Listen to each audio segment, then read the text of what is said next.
Alright guys, what's up? We are here fixing a microwave today, and we are going to change out the capacitor and the latch. So the reason why we're changing this is because as soon as I press start, it just basically blows the fuse or trips the breaker. Now, I know I didn't show you how to bring it down, but I believe when we mount it back up, I might show you, but we'll see right now. I recorded this one a while ago before I got sick, so bear with me. So basically, when you take it down, you're just going to want to take out all the screws that are around the cover. I believe for the most part, they are all Phillips screws and nothing else. There might be some Torx screws, but also before you bring it down, try to take off the screws at the bottom of the microwave. I think it's like a total of 5 Phillips screws. And sometimes these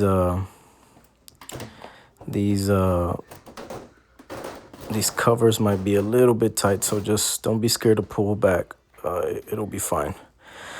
So right after you take off the cover, you will see the capacitor right there. So it is connected to your magnetron and to your transformer. That's where basically a transfer of power or voltage runs through it so it can do what it needs to do. Now, sometimes these things will be in a tight space and you will need like a little small ratchet or even just like a small screwdriver. And because not having any of these tools will be difficult. So usually you just have to take off 2 Phillips screws, one that holds the capacitor and the other one that holds the diode in place.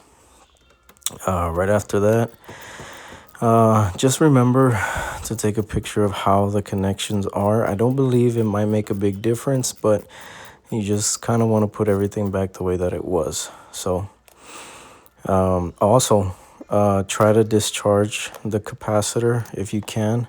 That's either by just touching the 2 leads or the body of the microwave, because these capacitors, they do retain a bit of voltage, and anything that touches them it'll basically let it out. So, and I'm only telling you this by experience because I didn't know that, and at the very beginning I touched one with my elbow and it felt like I got the defibrillator and I fell to the ground, but that was a long time ago. But anyways, so sometimes these capacitors that you order are not going to be the same size heads. They might be a little bit bigger than the original one. So what I like to do is just basically get a little pliers and basically open the connector up a little bit wider so it can actually be able to connect properly. Now these, you can't actually physically get to them, so you do have to break off the cover and then slip out the connector. I do recommend you do it with like a small pair of needle noses or any sort of tool that just has a fine tip so you can be able to hold on to it. So these, I usually just kind of pry them off and pull it back. I don't usually break them off completely, but if I have to, it's all right. As you can see right there, I'm just opening them up wider so they can basically fit onto it. And what I like to do is just kind of test it and see if it actually holds, because sometimes you'll do it and then it won't actually be holding, or you can't actually even put it on there. So you just got to be sure on these. Now, I'm not a fan of microwaves. I do fix them all the time, but these are not my cup of tea when I try to fix them. Or not try, but when I have to fix them. I just don't like the whole process of, having to bring it down. And 9 times out of 10, these things are all greased up because it's on top of the stove. If it is over the range, which is just on top of your stove. The ones that I really prefer to work on are the built-ins, where they're just stuck inside the side of the wall. But, that's just personal preference. So after you do that, you will connect it back to the capacitor. And also, these these microwave parts, they're very generic, like very universal. It's rare that we ever actually, order the original parts for the microwave, unless it's like an actual big piece. But like, the magnetron, the 20 amp fuses, the thermostats, the microwave switches, capacitors, diode, those things are very generic. So you can buy probably like in bulk on Amazon, or or any sort of warehouse that sells these parts, because they're fairly generic. And all these generic parts do fit the microwaves. Although on certain capacitors, you will have to find some that can take more voltage than others, because if you don't, then it might just keep on popping. So just keep that one in mind. So after you do that, just remount it, secure the diode, be sure that it's actually pressed on correctly, and then you will be smooth sailing right after. And also, when you are reconnecting the little connectors that you opened up, don't try to force it, because if you do, what will happen is that you will bend it. And if you try to bend it into position again, sometimes they snap. And that's just a thing you don't want to do, because you're just going to waste more time. But as I've always said, guys, these are just videos to help you guys out, especially if you're a homeowner, or even you don't even have to be a homeowner, but you want to get a microwave fixed. So right there, we're going to test it out and see what happens. Okay, so right there, it looks like it still blew it. So we are going to replace the latch. Basically, the latch is what holds the microwave switches in place. And then after that, we should be smooth sailing. So what tends to happen with these microwave switches is that sometimes, if you can't physically see them, if they are activated on the inside, they might not be actually making contact the way that they should. So when power tries to run through the back mechanisms, it's basically just going all over the place, and that's why it trips the breaker or it blows out your fuse. So right there, all you have is 2 Phillips screws holding them in place. And once you take both out, you're going to want to basically lift up and then pull backwards on the latch body, and then just kind of try to pry it out. Also, be very careful with the connections that go on your microwave switches, because I have a lot of people that put them on backwards, or they are not put on correctly. So those, I would highly recommend that you take a picture before you take off. Some you would not be able to force your way into a certain position, because the type of connector that it has to go the way that it should. So there's other microwave switches that have loose connections, individual connectors, and those you have to be careful where you're actually going to connect them to.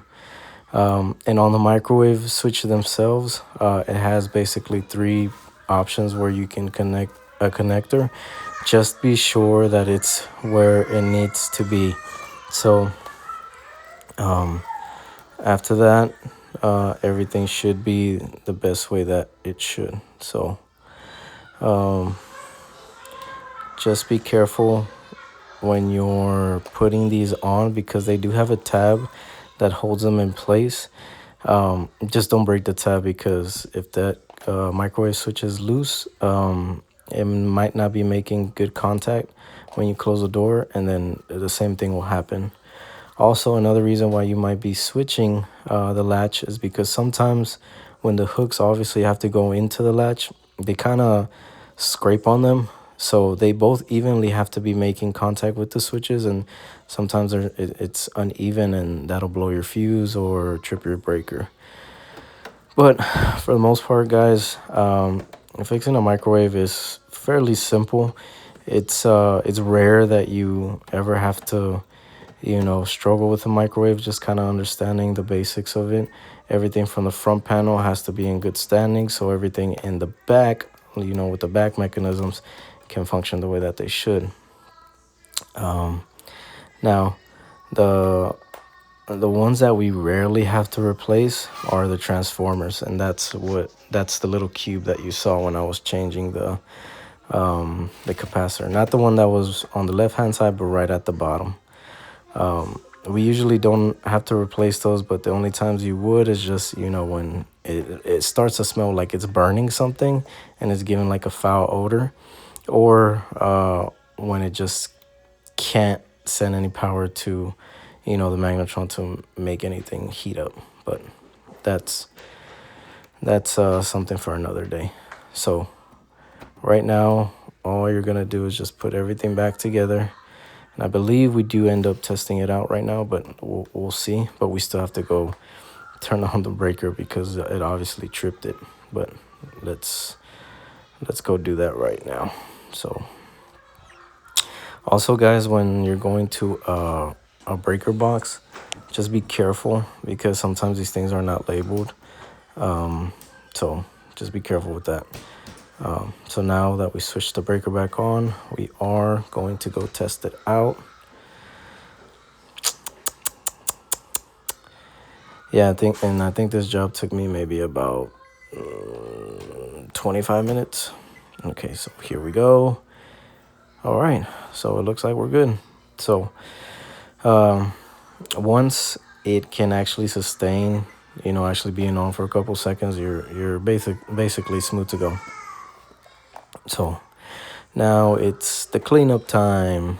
Also, another thing is if you pull your door open and it seems to make your microwave die or something like that, that's when you have to replace that latch body as well. So that's just, you know, something that you guys might run into later in the future. But, you know, we'll show you that at a different time. But you saw how to change out the latch. That's basically all you're gonna have to do. And Frigidaire microwaves are fairly simple to work on. The ones that I absolutely do not enjoy working on are the Whirlpools and the Maytag ones, because those things are just built different and no space, too many screws. But you know, it's certain things that we have to do in order to fix the appliance. But you know, that's a story for another day. And some of the nightmares I've been through working on some of these. But either way, guys, just remember, always try to leave everything back the way that it was. At least, you know, make it look 98% the same. Because if you don't, something is not going to work. Now, when, you know, you bring it back up, just be careful because you have those hooks right there, that wall mount, and it has holes at the bottom of your microwave. So here's how we're going to do this. We're going to set it on the stove.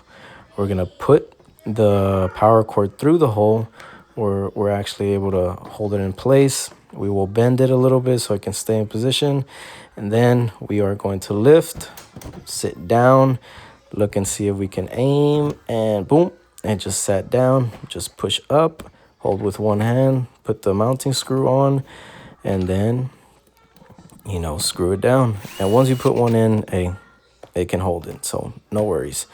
But anyways, guys, I just want to tell you I really appreciate all the support that you guys has given me like these past couple months. So I'll keep on doing my best and bringing you the best type of content that I can to help you in your everyday life. So you cannot spend an arm and a leg for an appliance repairman to come and try to fix your appliance.